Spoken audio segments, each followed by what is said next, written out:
Welcome to High Tea with Grace, where we spill the tea on HIT. I'm thrilled to be here at ASCO, the nation's largest oncology conference, with Dr. James Hamrick. He's the chair of the Precision Oncology Alliance, started and is run by Caris Life Sciences. So thank you so much for joining me today. It's great to be here. Thank you, Grace. So tell me a little bit more about the Precision Oncology Alliance. What are you doing there? I will. So Caris was founded with the vision that not only could they improve the experience of cancer patients in the clinic by creating molecular profiling tools and solutions that would help understand tumor biology and guide therapy and lead to better patient outcomes, but also the vision of realizing that this taking care of patients would spin out a lot of useful data. And so POA was formed because Caris knew that they wanted to make good use of this data. So they did all the appropriate privacy, HIPAA de-identification, and then they needed a forum to share it with the best minds in precision oncology.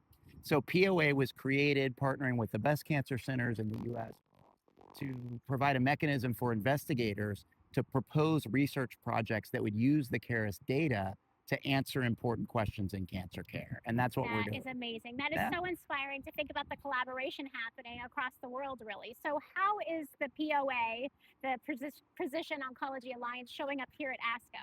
So we're showing up in a big way. So we have 37 different scientific abstracts being presented across 16 different tumor types. And what's great about at the core of the POA is it's a collaborative community. So all of these scientific presentations bring together people not only from internally at Caris, but from multiple POA institutions. So we're getting that great cross-pollination of scientific thought from different cancer centers across the country and across the world. And we're doing a lot of the molecular mechanisms of tumor. How do those relate to prognosis for cancer patients? How can they predict which therapies might be more effective for that patient? And it's really an interesting both scientific and practical clinical array of projects that we've put forth.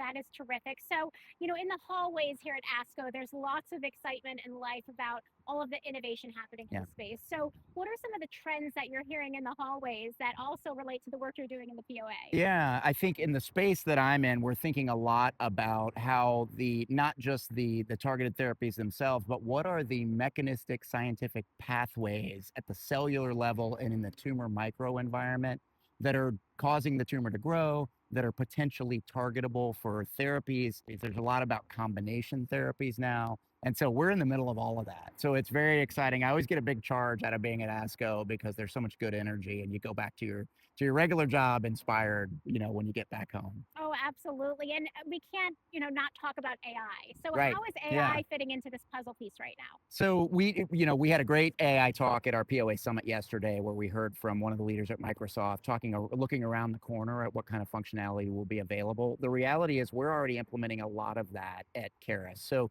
we build, for instance, molecular signatures, which look at the sequencing, the DNA and RNA sequencing, and the AI is used to help say, we've got multiple different genes involved that are causative to this patient's tumor. How can we identify those patterns to figure out what are areas that can tell us something useful about this patient? That's a great use case for AI because it's really good at assessing large data sets across numerous genes, numerous sequencing, mutations, et cetera, and understanding like where is something that you might not be able to notice if you weren't able to use the AI tool to help you identify what's real and impactful and what's kind of just noise. Absolutely. That makes sense. And, you hear a lot about the standardized tests in the industry and how critical they are to do what we do, right? To do the oncology research and care. Why is a comprehensive test and a more complex test important in this day and age? Because there's so much going on at the tumor level, at the tumor microenvironment level. And if you're only taking a partial snapshot, it's like you're looking for something and you're only looking under, let's say you're out on a dark night looking for something you dropped, you're only looking under the streetlight.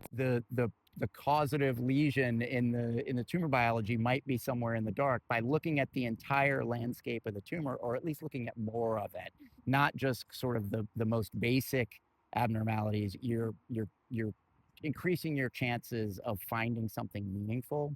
So we are big believers in get the testing done up front as comprehensively as possible, because you're going to find things that you may not even expect that really can impact that. That's kind of the ethos that drives us forward.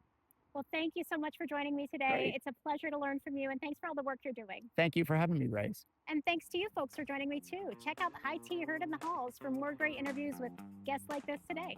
Cheers.